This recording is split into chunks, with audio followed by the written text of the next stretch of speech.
અને 5 બુક્સ તમે મને સજેસ્ટ કરી શકો જે વાંચવી જોઈએ આપણી ભાષાની. નહન્ય તે વાંચજે.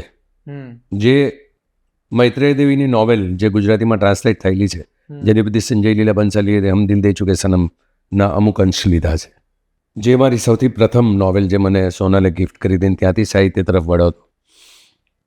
પ્રિયજન વાંચજે, વિનય શંથાણી વાંચજે, હરકિશન મહેતા વાંચજે, જેની દરેક નવલકથા એ સિનેમા છે, સ્ક્રીન પ્લે છે.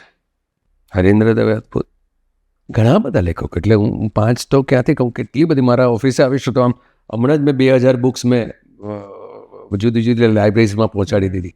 બહુ વાંચતો હતો, પણ મને છેલ્લા 5-6 વર્ષથી આંખની સમસ્યા થઈ છે કે હવે હું પહેલાં એવું હતું કે આજે પણ મારે હમણાં રૂમ પર જઈશ હોટલ પર તો 3 પુસ્તકો આમ પડ્યા છે, હું એક પુસ્તક એક સાથે ના વાંચી શકું. આ વાંચ્યું અડધો કલાક પછી આ અમને મારે લેવાનું હોય, આવું હોય મારે બધી જ. એટલે સાયન્સથી લઈને ફિક્શનથી લઈને નોન ફિક્શનથી લઈને હમણાં છેલ્લા 8 વર્ષથી આઈ એમ ઓન ધ બાયોગ્રાફીઝ, કે જેટલા વ્યક્તિઓને બાયોગ્રાફી બને ઇન્ટરેસ્ટ પડે, કે સ્પોર્ટ્સમેન હોય, કે એક્ટર્સ હોય, કે ડિરેક્ટર્સ હોય, કે રાઇટર્સ હોય, કે કોઈ પણ ભાષાના.